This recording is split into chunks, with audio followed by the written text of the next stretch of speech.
यहाँ पर आपको क्या निकालना, वॉल्यूम निकालना, तो दिया सेम कर दिया, ठीक है। लेकिन क्वेश्चंस इसके ऊपर कर। Hello guys, welcome to Horizon Academy, my self Umesh Yadav. तो देखो आज हम करने वाले हैं मोलर वॉल्यूम, एंड इसके अंदर हम एवोगैड्रोस लॉ भी पढ़ेंगे और इसमें हम वेपर डेंसिटी के बारे में भी देखेंगे, ठीक है। तो ये सारी चीज़ें हम आज के क्लास में डिस्कस करेंगे। तो इससे पहले मैंने आपको मोल कंसेप्ट करा दिया था, तो मोल कंसेप्ट के अंदर ही ये सारी चीज़ें आपको करनी होती हैं। तो याद करो, मैंने आपको लास्ट क्लास में number of moles and number of gram equivalents के बारे में बताया था, ठीक है। तो अब हम आगे कंटिन्यू कर रहे हैं, तो स्टार्ट करें फिर। तो देखो स्टार्ट करते हैं मोलर वॉल्यूम से। मोलर वॉल्यूम, तो याद करो जैसे मैंने आपको मोलर मास के बारे में बताया था, मोलर मास है, तो उसी तरीके से आपका क्या होता है, एक मोलर वॉल्यूम होता है, मोलर वॉल्यूम। तो मोलर मास क्या बताया था मैंने, किसी भी सब्सटेंस के एक मोल के मास को हम क्या बोलते हैं, मोलर मास कहते हैं। क्या बताया था, किसी भी सब्सटेंस के एक मोल के मास को मोलर मास कहा जाता है। तो ये ग्राम एटॉमिक मास या ग्राम मोलिकुलर मास कुछ भी हो सकता है। अगर एटम्स है तो ग्राम एटॉमिक मास है, अगर मॉलिक्यूल है तो ग्राम मोलिकुलर मास है। ग्राम एटॉमिक मास उसके एक मोल एटम्स का मास होता है, जबकि ग्राम मोलिकुलर मास एक मोल मॉलिक्यूल्स का मास होता है। आप समझ रहे हो। तो मोलर मास को आप किसी तरीके से लिख सकते हो, ग्राम एटॉमिक मास या ग्राम मोलिकुलर मास है। अब हम कर रहे हैं मोलर वॉल्यूम। मोलर वॉल्यूम क्या होता है, अब देखो वॉल्यूम का जो टर्म है ना, वो जनरली हम किसके लिए यूज करते हैं, गैस के लिए यूज करते हैं। तो अगर आप किसी भी गैस का एक मोल लेके आ रहे हो, अगर आप किसी भी गैस का एक मोल लेके आ रहे हो, तो उसका एक मोल एसटीपी की कंडीशन पर, यहाँ पे हमने कंडीशन लगा रखी है, एसटीपी की कंडीशन पर कितना वॉल्यूम ऑक्यूपाई करता है। तो जितना भी वॉल्यूम ऑक्यूपाई करेगा उसकी वैल्यू कितनी आती है, 22.4 लीटर से। उसी को हम क्या बोलते हैं, मोलर वॉल्यूम। तो किसी भी गैस का एक मोल जितना भी वॉल्यूम ऑक्यूपाई करता है एट एसटीपी कंडीशन पर, वही क्या होता है, हमारा मोलर वॉल्यूम। और उसकी वैल्यू क्या होती है, 22.4 लीटर्स होती है। आप समझ रहे हो। तो मोलर वॉल्यूम क्या हो जाएगा, the volume, the volume occupied by 1 mole of any gas, 1 mole of any gas, any gas at STP condition, at STP condition. आप समझ रहे हो। एसटीपी क्या होता है, स्टैंडर्ड टेम्परेचर एंड प्रेशर होता है। तो इस कंडीशन पर किसी भी गैस का एक मोल जितना भी वॉल्यूम ऑक्यूपाई करता है, उसी को हम क्या बोलते हैं, मोलर वॉल्यूम कहते हैं। Is called molar volume, called molar volume,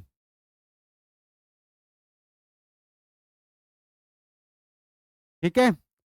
अब इसकी वैल्यू क्या होती है, एंड इट्स वैल्यू इज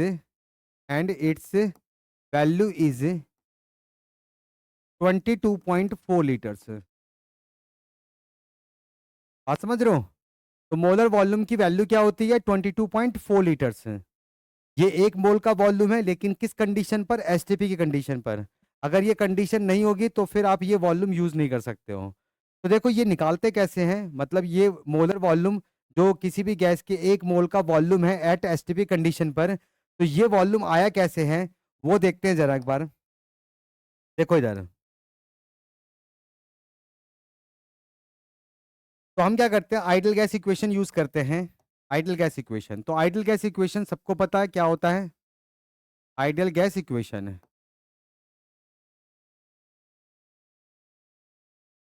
क्या होता है, ideal gas equation PV is equal to nRT. इसमें आपको ये मालूम ही है, पी क्या होता है प्रेशर, वी क्या होता है वॉल्यूम, एन क्या है नंबर ऑफ मोल्स, आर क्या है गैस कांस्टेंट, और टी क्या होता है टेम्परेचर होता है।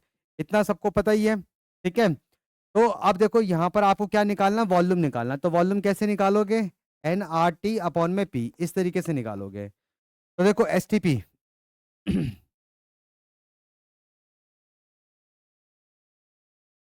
एस टी पी देखो जरा, एस टी पी का मतलब क्या होता है, इसका मतलब होता है standard temperature and pressure, standard temperature and pressure.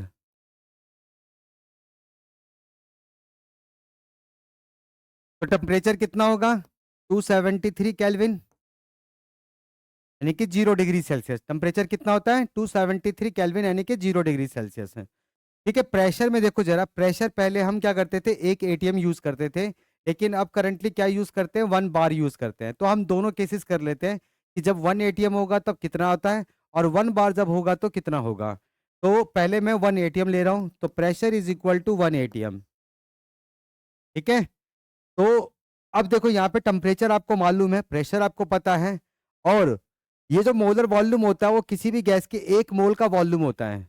ठीक है, पर इस कंडीशन पे, और वो कंडीशन क्या होती है, ये कंडीशन। तो ये आपकी स्टैंडर्ड कंडीशन होनी चाहिए, तभी आप ये वैल्यू निकाल सकते हो। ठीक है। तो यहाँ पे आपको नंबर ऑफ मोल्स भी पता है, नंबर ऑफ मोल्स कितने हैं, 1। अब रख लो जरा इसमें फॉर्मूले में, तो वॉल्यूम क्या हो जाएगा, 1 इंटू, अब देखो आर की वैल्यू जो होती है, आर की वैल्यू, आर की वैल्यू क्या होती है, 8.314 जूल पर केल्विन पर मोल, जूल पर केल्विन पर मोल। ठीक है। और दूसरी वैल्यू होती है 0.0821, इसको आप 1/12 भी बोल सकते हो। आप इसे सॉल्व कर लेना तो आपका यही आता है, और इसकी यूनिट क्या होती है, लीटर एटीएम पर केल्विन पर मोल, ये होता है आपका। इसका मतलब है मुझे आर की कौन सी वैल्यू यूज करनी है, क्योंकि आपका प्रेशर एटीएम में है। ठीक है, प्रेशर किस में, एटीएम में है, तो वॉल्यूम आपका किस में आएगा, लीटर में आएगा। तो इसका मतलब है कि आपको आर की वैल्यू कौन सी यूज करनी है, ये वाली यूज करनी है। जहां पे आपका देखो एनर्जी वाला आता है, तो फिर वहां पे हम आर की वैल्यू ये जूल वाली यूज करते हैं, लेकिन अभी आप यही वाली यूज करोगे। तो ये क्या हो जाएगा, 0.0821, और टेम्परेचर कितना है, 273। ठीक है, प्रेशर कितना है, 1। आप इसे सॉल्व कर लो, तो सॉल्व करने पे कितना आ जाएगा, 22.4 लीटर्स है। आप समझ रहे हो, तो ये वॉल्यूम आ गया 22.4 लीटर्स है। तो कहने का मतलब है कि जब आपका स्टैंडर्ड कंडीशन कौन सा होगा, टेम्परेचर 273 केल्विन, प्रेशर 1 एटीएम, तब आप किसी भी गैस का 1 मोल अगर लेते हो, इस कंडीशन पे कह रहा हूं, इस कंडीशन पे अगर आप किसी भी गैस का 1 मोल लेते हो, तो वो कितना वॉल्यूम ऑक्यूपाई करता है, 22.4 लीटर से ऑक्यूपाई करता है। और इसी को हम क्या बोलते हैं, मोलर वॉल्यूम कहते हैं। तो मोलर वॉल्यूम की जो वैल्यू होती है वो 22.4 लीटर्स होती है एट एसटीपी कंडीशन। ठीक है, 1 मोल ऑफ गैस के लिए। अब बोलोगे कि हम गैस के लिए क्यों यूज कर रहे हैं, सॉलिड और लिक्विड के लिए क्यों नहीं यूज कर रहे हैं। तो जनरली मैंने आपको बताया ना कि गैस के लिए वॉल्यूम यूज किया जाता है, सॉलिड के लिए तो हम यूज ही नहीं करते हैं। लिक्विड के लिए तो यूज भी कर लेते हैं, लेकिन गैस के सॉरी लेकिन सॉलिड के लिए तो बिल्कुल भी यूज नहीं करते हैं। तो मान के चलो कि सॉलिड का जो वॉल्यूम होता है वो नेग्लिजिबल होता है compare to liquid and gas है। गैस का वॉल्यूम सबसे ज्यादा होता है, क्योंकि गैस के पार्टिकल्स एक दूसरे से बहुत दूर दूर होते हैं। क्यों दूर होते हैं, क्योंकि वहां पे weak intermolecular force of attraction होता है, इस वजह से दूर दूर होते हैं। तो उनका वॉल्यूम काफी ज्यादा होता है, जिसे आप नेग्लेक्ट नहीं कर सकते हो। ठीक है, तो इसलिए आप देखोगे कि गैस के केस में वॉल्यूम का टर्म यूज होता है, जनरली उसी के केस में यूज होता है। तो इसीलिए हम यहाँ पर गैस के लिए ही ये वॉल्यूम की बात कर रहे हैं। तो उसके लिए क्या आता है, मोलर वॉल्यूम आता है। तो इसको याद रखना, मोलर मास, किसी भी सब्सटेंस के 1 मोल के मास को मोलर मास कहते हैं, जबकि मोलर वॉल्यूम किसी भी गैस का अगर आप 1 मोल ले रहे हो एट एसटीपी कंडीशन पर, तो वो जितना भी वॉल्यूम ऑक्यूपाई करेगा वो क्या होगा, आपका मोलर वॉल्यूम। और वो वैल्यू क्या होती है, 22.4 लीटर्स है। लेकिन ये वैल्यू कब आएगी, जब आपका प्रेशर 1 एटीएम होगा। लेकिन अगर प्रेशर 1 बार आता है, क्योंकि आपको पता है कि अब प्रेशर हम 1 बार लेते हैं, ठीक है ना, लेकिन अभी भी क्या है कि कई बुकों में आपका 1 एटीएम ही यूज हो रहा है, तो इसलिए हम दोनों कर रहे हैं। तो जब प्रेशर 1 एटीएम होगा तो आपका ये वॉल्यूम होगा, लेकिन जब प्रेशर 1 बार होगा तब देखो क्या होता है। तब करते हैं, इतना नोट कर लो, सबको समझ में आ गया। चलो नेक्स्ट आगे बढ़ते हैं। नेक्स्ट देखो जरा, तो कंडीशन हमारी वही है, इसी में हम दूसरा केस कर रहे हैं कि टेम्परेचर तो मेरा 273 केल्विन तो रहेगा ही रहेगा, लेकिन प्रेशर अब 1 एटीएम की जगह 1 बार, क्योंकि कई बुकों में 1 बार भी दे रखा होता है, 1 बार।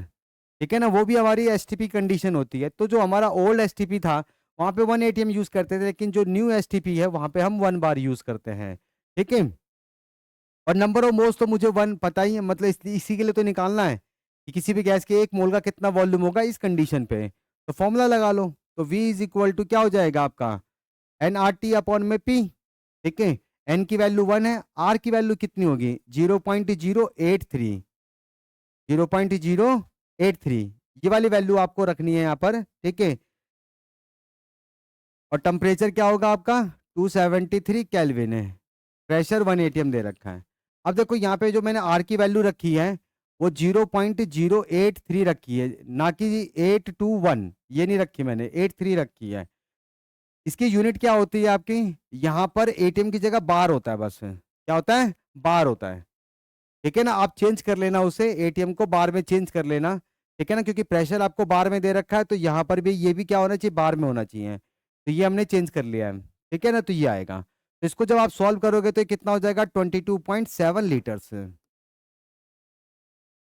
ठीक है। तो याद रखना, इधर देखो जरा, तो जब आपका ये कंडीशन होता है मतलब प्रेशर 1 एटीएम होता है, टेम्परेचर तो सेम ही है, यहाँ पे भी 273 केल्विन है, वहां पे भी 273 केल्विन है।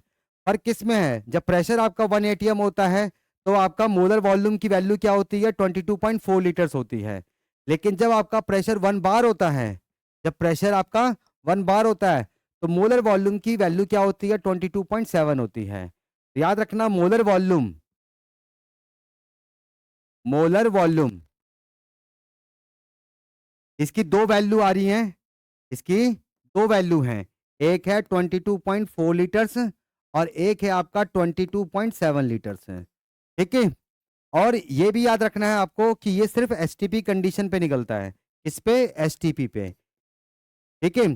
टेम्परेचर दोनों जगह सेम रहेगा, 273 केल्विन रहेगा, ठीक है। टेम्परेचर दोनों जगह सेम रहेगा, 273 केल्विन है। लेकिन प्रेशर फर्क, प्रेशर दोनों में अलग अलग है। यहाँ पे प्रेशर आपका 1 एटीएम है और यहाँ पे प्रेशर आपका 1 बार है। आप समझ रहे हो, यहाँ पे प्रेशर 1 एटीएम है और यहाँ पे प्रेशर आपका 1 बार है। तो एटीएम दे रखा है 1 एटीएम, तो 22.4 लीटर्स उसकी वैल्यू रख दी, ठीक है। लेकिन अगर 1 बार है तो मोलर वॉल्यूम की जो वैल्यू होगी वो 22.7 लीटर्स होगी। सबको समझ में आ गया। तो ये था आपका मोलर वॉल्यूम, ठीक है। तो मोलर मास हो गया, मोल कंसेप्ट में हमने कर रहा था उसे, ठीक है। अब मैंने आपको मोलर वॉल्यूम भी बता दिया है। अब इसके बाद हम करते हैं एक लॉ, एवोगैड्रो लॉ होता है, ठीक है, या एवोगैड्रो हाइपोथेसिस है, इसके बारे में पढ़ेंगे। फिर इसके बाद हम वेपर डेंसिटी पे मूव करेंगे। तो ये सारी चीजें हम आज करने वाले हैं, ठीक है। नोट कर लो, तो नोट करना है। बढ़े आगे फिर, चलो नेक्स्ट करते हैं एवोगैड्रोस लॉ।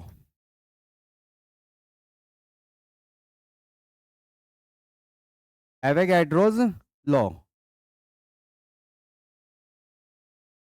या फिर Avogadro's hypothesis, hypothesis.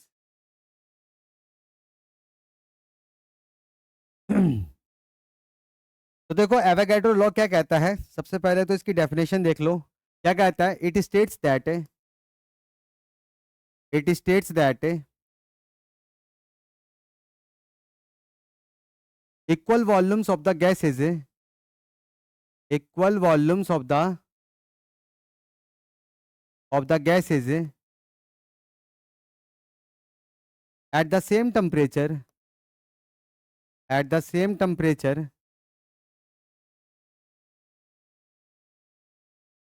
At the same temperature and pressure, at the same temperature and pressure contains contains equal number of molecules, contains equal number of molecules। समझ रहे हो। तो एवोगैड्रो लॉ क्या कहता है कि अगर आप डिफरेंट गैसेस के इक्वल वॉल्यूम्स लेते हो, अगर आप डिफरेंट गैसेस के इक्वल वॉल्यूम्स लेते हो तो उनके मॉलिक्यूल्स भी क्या होते हैं, सेम होते हैं। अगर मॉलिक्यूल सेम है तो उसके नंबर ऑफ मोल्स भी क्या होंगे, सेम होंगे। बात समझ रहे हो। लेकिन यहाँ पर कंडीशन होनी चाहिए क्या, कि टेम्परेचर एंड प्रेशर आपका कांस्टेंट होना चाहिए, टेम्परेचर एंड प्रेशर कांस्टेंट होना चाहिए, क्योंकि अगर टेम्परेचर प्रेशर चेंज हुआ तो फिर उसका वॉल्यूम चेंज हो जाएगा, और वॉल्यूम अगर चेंज हो जाएगा तो फिर उसके मॉलिक्यूल सेम नहीं हो पाएंगे। आप समझ रहे हो। तो इसीलिए आपका टेम्परेचर एंड प्रेशर कांस्टेंट होना चाहिए, सेम टेम्परेचर एंड प्रेशर पे होना चाहिए। तभी आपको देखना है कि उनके इक्वल वॉल्यूम्स हैं या नहीं है। अगर इक्वल वॉल्यूम्स हैं तो फिर नंबर ऑफ मॉलिक्यूल्स भी क्या होंगे, सेम होंगे। आप समझ रहे हो। अगर मॉलिक्यूल सेम है तो आप कह सकते हो कि नंबर ऑफ मोल्स भी क्या है, सेम है। तो यहां पर क्या हो गया, वॉल्यूम जो है, volume, volume is directly proportional to किसके, नंबर ऑफ मॉलिक्यूल्स के। नंबर ऑफ मॉलिक्यूल्स के ये डायरेक्टली प्रोपोर्शनल है, क्योंकि यहाँ पर देखो ये मॉलिक्यूल्स के बारे में बात कर रहा है, ठीक है ना, कि अगर आप इक्वल वॉल्यूम्स लोगे तो उसके मॉलिक्यूल्स क्या होंगे, सेम होंगे, के मॉलिक्यूल्स क्या होंगे, सेम, क्योंकि मॉलिक्यूल्स अगर सेम है तो फिर उसके मोल्स भी सेम होंगे, आप ये भी कह सकते हो, ठीक है ना, उसके मोल्स भी क्या होंगे, सेम होंगे। एटम्स की बात नहीं कर रहा हूँ, ये ध्यान में रखना, ठीक है ना, एटम्स के बारे में बात नहीं कर रहा हूँ, कहीं एटम्स पे ले जाओ, ठीक है। हो सकता है कि भाई किसी के मॉलिक्यूल में एटम क्या हो, किसी के मॉलिक्यूल में एटम दो हो, किसी के मॉलिक्यूल में एटम तीन हो, तो एटम अलग हो सकते हैं लेकिन मॉलिक्यूल तो सेम ही रहेंगे, मॉलिक्यूल सेम रहेंगे, तो इसलिए याद रखना एटम पे नहीं करना है आपको, ठीक है। मॉलिक्यूल अगर सेम है तो फिर उसके नंबर ऑफ मोल्स भी क्या होंगे, सेम होंगे। आप समझ रहे हो, ठीक है। जैसे अगर आपको ये चीज़ समझ में नहीं आ रही है, जैसे ऑक्सीजन का ही देख लो, मैं ऑक्सीजन O2 ले रहा हूँ और ओजोन ले रहा हूँ, ठीक है। अगर मैं इसका वी वॉल्यूम लूंगा और इसका भी वी वॉल्यूम लूंगा तो दोनों के नंबर ऑफ मॉलिक्यूल्स क्या होंगे, सेम होंगे, पर एटम्स तो अलग होंगे। यहाँ पे इसके एक मॉलिक्यूल में दो एटम्स हैं, इसके एक मॉलिक्यूल में दो एटम्स हैं, ठीक है। लेकिन आपको पता है कि ये तो बहुत ही छोटी चीज है, एक में बात करना, एक एटम में बात, मतलब एक मॉलिक्यूल में बात करना। आप मोल में बात करो तो इसके एक मोल में कितने मॉलिक्यूल, कितने एटम्स हैं, इसके एक मोल में कितने एटम्स हैं, 2 मोल्स ऑफ एटम्स हैं, इसके एक मोल में कितने एटम्स हैं, 3 मोल्स ऑफ एटम्स हैं, ठीक है ना, बात समझ रहे हो। तो इस तरीके से तो एटम्स तो अलग हो जाएंगे, तो इसीलिए अगर मॉलिक्यूल सेम है तो आप कह सकते हो कि नंबर ऑफ मोल्स भी तो सेम है, इसका भी ये एक मॉलिक्यूल है, इसका भी एक मॉलिक्यूल है, तो सेम वॉल्यूम लेने पर मॉलिक्यूल्स क्या होते हैं, सेम होते हैं। तो आप कह सकते हो कि मॉलिक्यूल्स अगर सेम है तो नंबर ऑफ मोल्स भी क्या हो जाएंगे, सेम, तो इसलिए मैं यहाँ पर नंबर ऑफ मोल्स भी लिख सकता हूँ, तो directly proportional to number of moles. समझ गए, नंबर ऑफ मोल्स क्या हो जाएंगे, यहाँ पे सेम हो जाएंगे, कोई दिक्कत। डायरेक्टली प्रोपोर्शनल हटा दो तो एक कांस्टेंट ऑफ प्रोपोर्शनलिटी आ जाएगा, V is equal to K into N, number of moles को हम एन से रिप्रेजेंट करते हैं, समझ रहे हो ना। तो ये क्या हो जाएगा आपका, V अपॉन में N इज इक्वल टू क्या, K, और K क्या आपका कांस्टेंट है। कहने का मतलब है कि आपका ये रेशो क्या रहेगा, हमेशा कांस्टेंट रहेगा, ठीक है ना। किसी भी पर्टिकुलर गैस के लिए अगर आप वॉल्यूम और नंबर ऑफ मोल्स का रेशो निकालोगे तो वो क्या आएगा, कांस्टेंट आएगा, लेकिन टेम्परेचर प्रेशर क्या होना चाहिए आपका, सेम रहना चाहिए, कांस्टेंट है, at the same temperature and pressure, at the same temperature and pressure,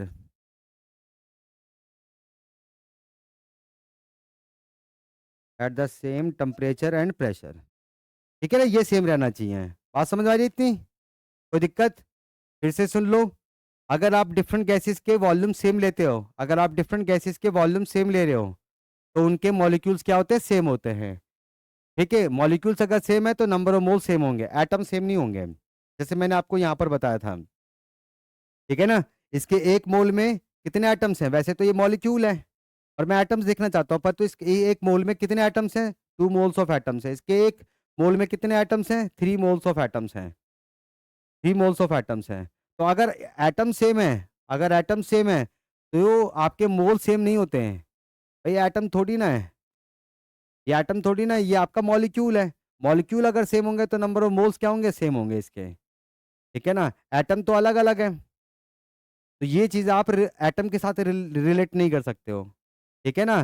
तो नंबर ऑफ मॉलिक्यूल सेम था तो इसलिए मैंने नंबर ऑफ मोल्स को क्या कर दिया, सेम कर दिया, ठीक है। लेकिन एटम में ध्यान रखना, एटम में ऐसा नहीं होता है, ठीक है ना, समझ में आ गई बात, क्योंकि अगर वी लीटर्स के लिए 2 एटम्स हैं तो यहाँ पे वी लीटर्स के लिए 3 एटम्स हैं, तो बताओ कैसे करोगे, ठीक है ना। ये चीज़ फिर एटम के केस में नहीं होता है, सबको समझ में आ गया। तो ये ये जो रेशियो है वॉल्यूम जो वॉल्यूम, ठीक है ना, अपॉन में एन, मतलब वॉल्यूम और नंबर ऑफ मोल्स का जो रेशियो है वो ऑलवेज क्या रहेगा, कांस्टेंट रहेगा फॉर एनी पर्टिकुलर गैस से, ठीक है। किसी पर्टिकुलर गैस के लिए रेशियो क्या रहेगा, कांस्टेंट रहेगा, at the same temperature and pressure पे, समझ गए, ठीक है। आप चाहो तो इसके लिए ग्राफ भी बना सकते हो, जैसे अगर मैं ग्राफ बनाना चाहूँ volume versus number of moles का, ठीक है, तो V इज इक्वल टू, चलो उसको इधर ही बना लेते हैं, रुक जाओ जरा, इसको हटा दूँ, समझ में आ गया ना ये चीज़ें, कि एटम्स के साथ नहीं करना है आपको, ठीक है, सिर्फ मॉलिक्यूल्स, मॉलिक्यूल सेम है तो नंबर ऑफ मोल सेम है, एटम्स नहीं, एटम्स तो अलग होंगे, ठीक है ना। तो मैं ग्राफ बना रहा हूँ, इसका volume versus number of moles का। तो V versus number of moles का ग्राफ है। ठीक है, इक्वेशन क्या है आपके पास? v is equal to K into N है, ये है। तो जो लीनियर लाइन की इक्वेशन होती है y is equal to M X plus में c, यानी कि यहाँ पे y वर्सेस x का आप ग्राफ बनाते हो। x का जो कोफिशिएंट है m, ये क्या आपका स्लोप है m मतलब tan थीटा, और c क्या होता है y इंटरसेप्ट। जब लाइन y एक्सिस को इंटरसेक्ट करती है तो वो क्या होता है? y इंटरसेप्ट होता है। तो ये लीनियर लाइन की इक्वेशन होती है। लेकिन जब कोई लीनियर लाइन ओरिजिन से पास होता है, जब कोई लीनियर लाइन ओरिजिन से पास होता है तो उसका y इंटरसेप्ट क्या होता है? 0 होता है। ठीक है, तो ये क्या हो जाएगा? y is equal to M X है। तो अब आप इसे कंपेयर करो, अब आप इसे कंपेयर करो किसके साथ? इसके साथ, इस इक्वेशन के साथ है। ठीक है ना? तो v is equal to K into N, इसको आपको इसके साथ कंपेयर नहीं करना है। ऐसे कंपेयर करोगे तो c इज इक्वल टू 0 ही है। ठीक है ना? कंपेयर इससे करो। तो आप यहाँ पे y वर्सेज x का ग्राफ बनाते हो, तो यहाँ पे v वर्सेज n का ग्राफ बनाओगे। तो n का जो कॉफिशिएंट है k मतलब m, ये आपका क्या है? स्लोप है। क्या है? स्लोप। और स्लोप कैसा है? पॉजिटिव है। ठीक है, तो जब भी कोई लीनियर लाइन ओरिजिन से पास होता है तो उसके लिए यही इक्वेशन होती है, क्योंकि उसका वाई इंटरसेप्ट क्या होता है? 0 होता है। तो आपको एक लीनियर लाइन बनानी है passing through the origin, passing through the origin. और इस लाइन का स्लोप क्या हो जाएगा? इस लाइन का स्लोप क्या हो जाएगा? मतलब m की वैल्यू क्या है? m इज इक्वल टू यहाँ पे k है, कांस्टेंट है k। सबको समझ में आ गया? तो ये हो गया एवोगैड्रो लॉ का ग्राफ हो गया। कोई दिक्कत किसी को इसमें? तो बहुत ही सिंपल ग्राफ है। केमिस्ट्री में देखो इतने हार्ड एंड फास्ट कोई ग्राफ नहीं आते हैं, कुछ चीज़ें होती हैं वो आप अगर ध्यान में रखोगे तो फिर आपको ग्राफ में कोई दिक्कत नहीं होगी। ठीक है, जैसे गैसीय स्टेट के अंदर ज़्यादातर उसी में ग्राफ है, पर वो चैप्टर हटा दिया गया है तो कोई दिक्कत नहीं है, थर्मोडायनेमिक्स में आ जाएगा। थर्मोडायनेमिक्स में भी काफ़ी ग्राफ है, तो वहाँ पे सारी चीज़ें मैं आपको, ठीक है ना, ग्राफ के बारे में डिटेल में बताऊंगा किस तरीके से ग्राफ बनाया जाता है। अभी तो ये सिंपल सा है, ये आपने मैथ्स में पढ़ा होगा इक्वेशन, तो उससे आप ये बना सकते हो। इतना समझ में आ गया? अब देखो, जब ये रेशियो आपका क्या है? कांस्टेंट है, तो मैं इसको इस तरीके से लिख सकता हूँ। इसको मैं कैसे लिख सकता हूँ? ऐसे लिख सकता हूँ ना, ये बताओ। v1 अपॉन में n1 is equal to v2 upon में n2। ये चीज ऐसे लिख सकता हूँ क्योंकि ये रेशियो कांस्टेंट है और ये रेशियो भी कांस्टेंट है, तो कांस्टेंट कांस्टेंट के बराबर है। लेकिन ये तभी लिख सकते हो जब आपका टेम्परेचर एंड प्रेशर क्या हो? सेम हो। तो at the same temperature, at the same temperature, same temperature and pressure. आप समझ रहे हो? तो टेम्परेचर एंड प्रेशर में चेंज नहीं आना चाहिए, क्योंकि अगर वो चेंज होगा तो वॉल्यूम आपका चेंज हो जाएगा। आपको पता है कि वॉल्यूम जो है वो टेम्परेचर के डायरेक्टली प्रोपोर्शनल होता है, ठीक है, और प्रेशर के इनवर्सली प्रोपोर्शनल होता है। तो कुछ भी अगर चेंज करोगे वॉल्यूम चेंज होगा, और वॉल्यूम अगर चेंज होगा तो मॉलिक्यूल्स आपके सेम नहीं हो पाएंगे, मतलब number of mole same same नहीं हो पाएंगे। ठीक है ना? तो फिर ये एवोगैड्रो लॉ नहीं है। तुम्हारी बात है? ठीक है ना? तो ये कंडीशन होनी जरूरी है। ठीक है, कोई दिक्कत किसी को इसमें? चलो, तो ये था आपका एवोगैड्रोस लॉ। अब आगे नेक्स्ट करते हैं। नेक्स्ट है हमारा वेपर डेंसिटी। नेक्स्ट क्या है हमारा? Vapour density. तो पहले ये सारी चीजें कर लेते हैं, जैसे मोल कंसेप्ट हमारा पूरा हो गया, नंबर ऑफ मोल्स निकालना आपने सीख लिया, और ये सारी कुछ चीजें छोटी छोटी हैं, तो ये सब हमारा कंप्लीट हो गया। तो इसका मतलब है कि नेक्स्ट क्लास में हम क्वेश्चंस इसके ऊपर करने वाले हैं। अच्छे क्वेश्चंस करेंगे, ठीक है ना, ताकि आपके ये जितने भी मतलब जो भी हमने पढ़ा है ये और अच्छे से क्लियर हो जाए, तो कोई दिक्कत ना हो उसमें। समझ रहे हो? तो क्वेश्चंस के लिए हम एक स्पेशल अलग से वीडियो बनाएंगे, मतलब अलग से इसमें क्लास में करेंगे। ठीक है ना? अभी तो सारी चीजें हम पहले कंप्लीट कर लेते हैं कि भाई कौन कौन से टॉपिक्स हैं। ठीक है, तो मोल कंसेप्ट हमारा हो गया, मोलर मास भी कर लिया, मोलर वॉल्यूम आज करा दिया, एवोगैड्रोस लॉ हो गया। अब लास्ट इसमें रहता है आपका वेपर डेंसिटी। अब इसके बाद हम जब नेक्स्ट वीडियो में मिलेंगे तो उसमें हम क्या करेंगे? इससे रिलेटेड सारे क्वेश्चंस करेंगे, अच्छे अच्छे क्वेश्चंस होंगे। पहले सिंपल करेंगे, फिर हम, ठीक है ना, थोड़े हार्ड क्वेश्चंस लेंगे, तो ट्राई करेंगे। इससे क्या होगा कि आपका पूरा कंसेप्ट क्लियर हो जाएगा। तुम्हारी बात है? ठीक है, चलो, तो इसका मोल कंसेप्ट का एक लास्ट टॉपिक कर लेते हैं। कौन सा? Paper density. वैसे तो कंसंट्रेशन टर्म्स भी आता है, लेकिन कंसंट्रेशन टर्म्स हम बाद में करेंगे, पहले जो हमने पढ़ा है उसके बेसिस पर अच्छे क्वेश्चंस ट्राई करते हैं। ठीक है ना? जब क्वेश्चंस कर लेंगे ना तो हमारा फिर ये पूरा कंप्लीट हो जाएगा। फिर इसके बाद नेक्स्ट हम बढ़ेंगे कंसंट्रेशन टर्म्स के ऊपर, जिसमें आप मोलैरिटी, नॉर्मेलिटी, मोलालिटी सारी जितनी कंसंट्रेशन टर्म्स होती है वो सब हम पढ़ेंगे। ठीक है ना? आप समझ रहे हो? चलो, तो वेपर डेंसिटी करते हैं जरा एक बार। Vapour density.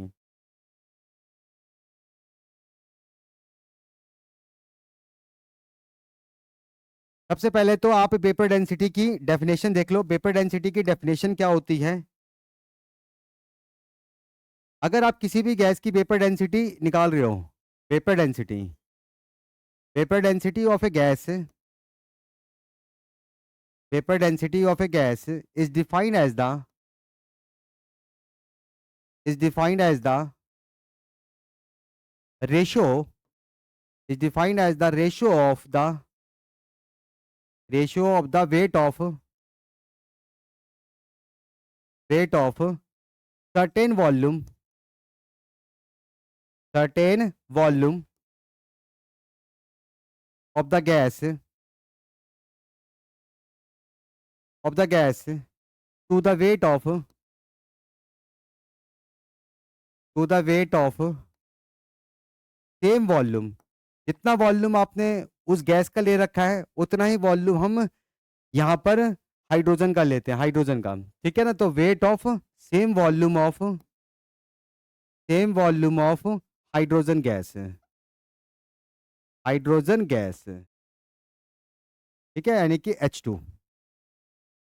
लेकिन इसमें भी वही कंडीशन होनी चाहिए। किस कंडीशन पे? At the same temperature and pressure, at the same temperature and pressure, temperature and pressure. आप समझ रहे हो? तो वेपर डेंसिटी की जो डेफिनेशन होती है वो ये होती है। अब जरा इसको समझते हैं। देखो इधर, अब इसको समझते हैं जरा। देखो, वेपर डेंसिटी क्या होती है? वेपर डेंसिटी जो होती है वो एक रिलेटिव डेंसिटी होती है। अब ये मत बोलना कि रिलेटिव का मतलब नहीं पता होता है। आपको मालूम है कि अगर कोई चीज़ रिलेटिव है, अगर कोई चीज़ रिलेटिव है तो वो किसी के कंपैरिजन में निकाल रहे हो। ठीक है ना? अगर कोई चीज़ रिलेटिव है तो वो किसी के कंपैरिजन में निकाली जा रही है।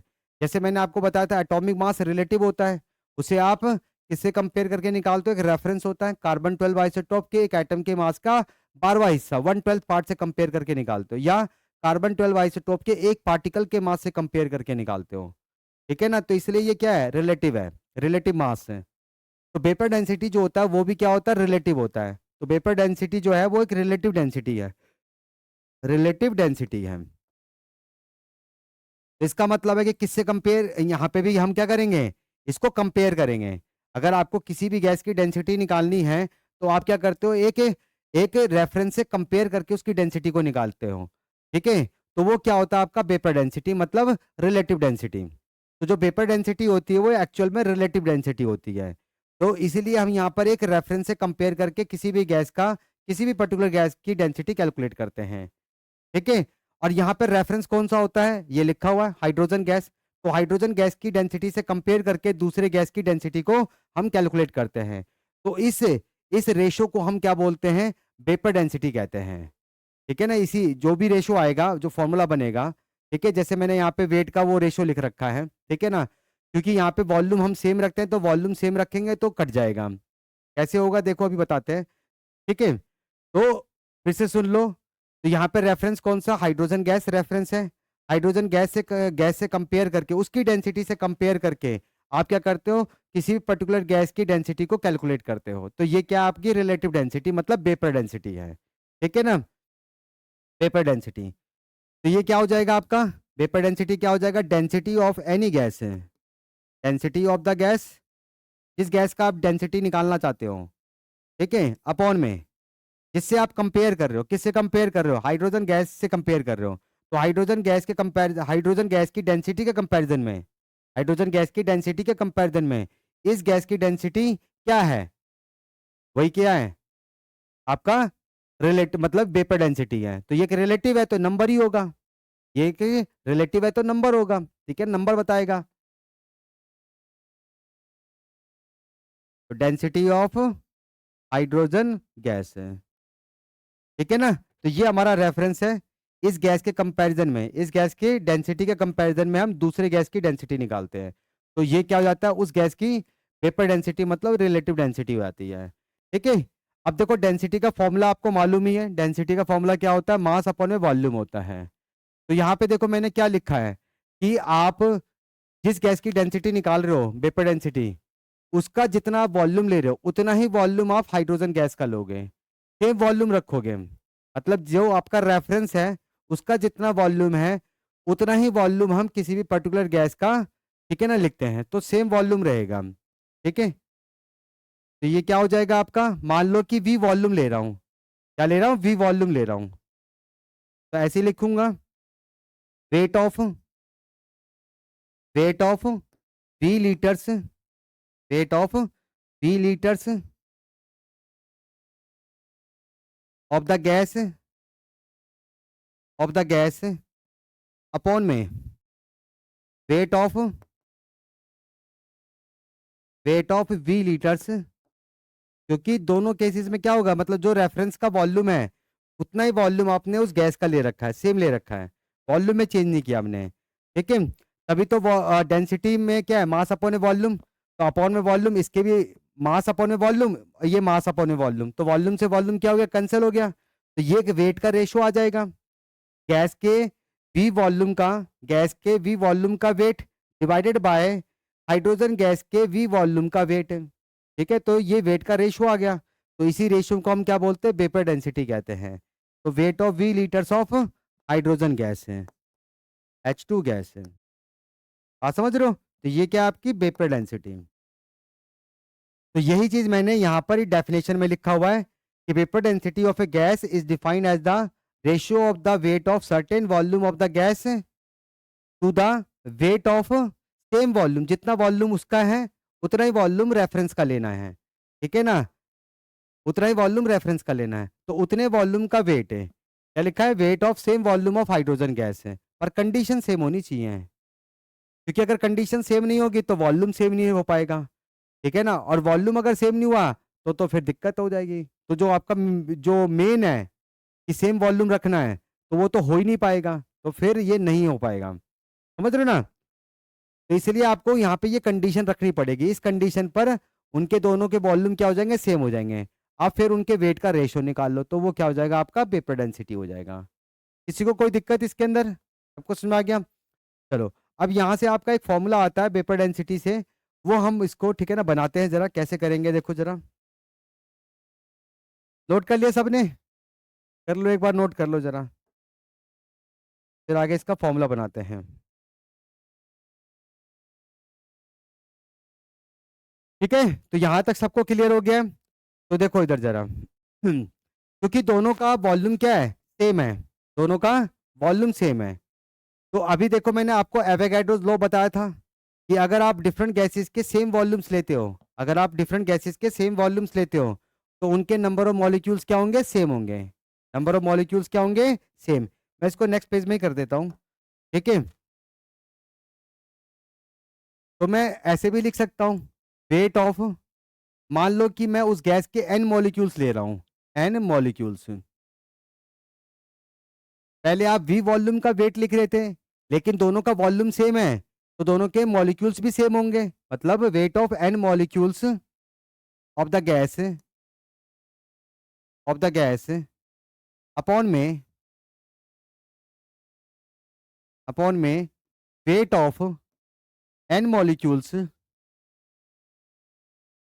Molecules of hydrogen gas. सही है, क्योंकि मॉलिक्यूल सेम है, तो मैं कह सकता हूं कि नंबर ऑफ मोल्स भी सेम है, भाई नंबर ऑफ मोल्स भी सेम है, तो ऐसे भी लिख सकता हूं, तो weight of n moles, n moles of the gas, समझ रहे हो, तो मॉलिक्यूल सेम है तो मोल्स भी क्या होंगे, दोनों के सेम होंगे, तो अब n मोल्स का वेट है अपॉन में वेट ऑफ वही सेम मोल्स, क्योंकि वॉल्यूम सेम है तो मॉलिक्यूल सेम होगा, मॉलिक्यूल सेम है तो नंबर ऑफ मोल सेम होगा ऑफ हाइड्रोजन गैस। सबको समझ आ गई है? तो आप वेपर डेंसिटी को ऐसे भी लिख सकते हो, ये आपकी वेपर डेंसिटी हो गई है। ठीक है, अब मैं क्या करता हूं कि यहाँ पे मैं फिक्स कर देता हूँ कि मैं 1 मोल का वेट लिख रहा हूँ। क्या लिख रहा हूँ? 1 मोल का वेट है।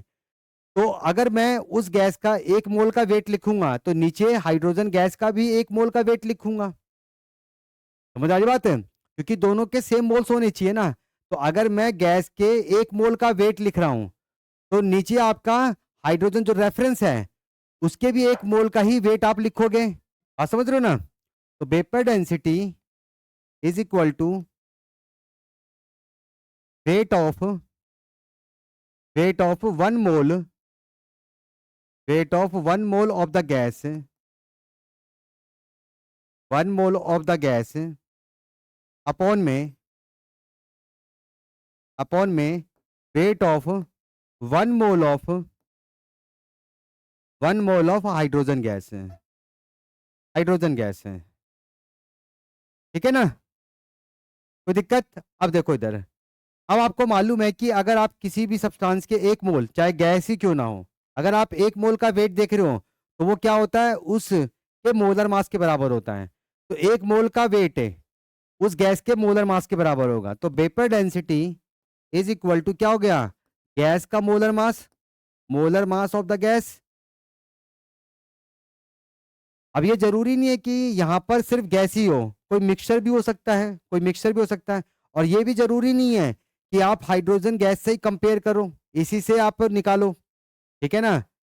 मतलब ये आपका रेफरेंस है, ऑलवेज ऐसा नहीं हो सकता है कि आप हीलियम से कंपेयर करके निकाल रहे हो, या किसी और से कंपेयर करके निकाल रहे हो, तो क्वेश्चन में कुछ भी चेंज कर सकता है वो। ठीक है ना? तो ये जरूरी नहीं है कि आपका रिलेटिव किससे निकल रहा है? हाइड्रोजन गैस से। हो सकता है हीलियम से निकल जाए, ऑक्सीजन से निकल जाए, क्वेश्चन में चेंज कर सकता है। और यहाँ पे मिक्सचर भी दे सकता है, कुछ भी दे सकता है। तो ये क्या हो जाएगा? Molar mass of the gas. तो भाई यहाँ पर हाइड्रोजन गैस का भी तो 1 ही मोल लिख रहे हो, तो इसके 1 मोल का वेट कितना होता है? वो हाइड्रोजन गैस के मोलर मास के बराबर होगा। अब ये गैस हमें पता है, ऊपर वाली गैस का हमें कुछ मालूम नहीं था कि कौन सी गैस है या कौन सा मिक्सचर है, हमें नहीं मालूम। ठीक है ना? इसलिए हमने सिंपल मोलर मास लिख दिया। लेकिन ये हाइड्रोजन गैस है, इसका तो मोलर मास हमें पता है 2 ग्राम होता है, तो ये क्या हो गया? 2। आप समझ रहे हो? तो मोलर मास आप यहां से निकाल सकते हो। तो molar mass is equal to क्या हो जाएगा? 2 इंटू वेपर डेंसिटी। आप समझ रहे हो? तो ये आपका फॉर्मूला आ गया। कोई दिक्कत किसी को इसमें? ठीक है ना? सुना गया? तो आपका मोल कंसेप्ट हो गया, मोलर मास करा दिया, उसके अंदर मैंने सब कुछ नंबर ऑफ मोल्स बता दिया। उसमें मैंने आपको एक रिलेशन भी बताया था, उसको रिलेट किया था नंबर ऑफ ग्राम इक्विवेलेंट्स के साथ।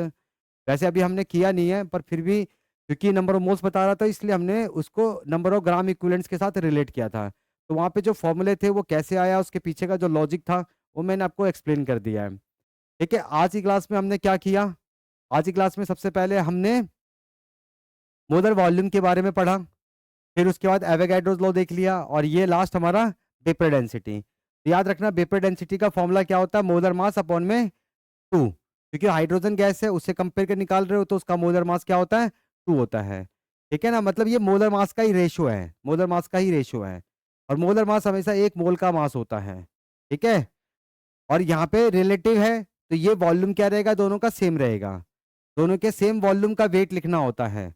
ठीक है? और वॉल्यूम अगर सेम होगा तो एवोगैड्रो लॉ लगा दो, तो मॉलिक्यूल सेम हो जाएंगे, तो मॉलिक्यूल सेम तो नंबर ऑफ मोल सेम। तो मैंने फिक्स कर दिया कि 1 मोल का वेट लिख रहा हूँ, तो 1 मोल के वेट का रेशो निकाल लो। तो 1 मोल का जो वेट का रेशो होगा वो एक्चुअल में मोलर मास का ही तो रेशो है। ठीक है ना? तो वेपर डेंसिटी क्या है? यहाँ पे मोलर मास का रेशो है। अब ये आपका रिलेटिव कुछ भी हो सकता है, मतलब यहाँ पे आप ये जरूरी नहीं हाइड्रोजन गैस से ही कंपेयर करके निकाल रहे हो, कोई भी गैस से कंपेयर करके निकाल सकते हो। और ऊपर आप किसी भी चीज का ले सकते हो, मिक्सचर ले सकते हो, जो मर्जी ले लो। ठीक है ना? तो नेक्स्ट क्लास में हम क्या करेंगे? इसके बेसिस पे क्वेश्चंस करेंगे। ठीक है? इसे जाओ अच्छे से पढ़ो, रिवाइज करो, सारे फॉर्मूले दिमाग में फिट होने चाहिए। जब हम नेक्स्ट क्लास में आएंगे तो फिर वहां पर आप क्वेश्चंस ट्राई करना। ठीक है? कुछ मैं कराऊंगा, कुछ आप करना। ठीक है ना? तो बनाते हैं अच्छे क्वेश्चंस, करते हैं इसके ऊपर। मिलते हैं फिर नेक्स्ट वीडियो में। तो आज के लिए इतना ही कर रहे हैं। ठीक है? Good bye.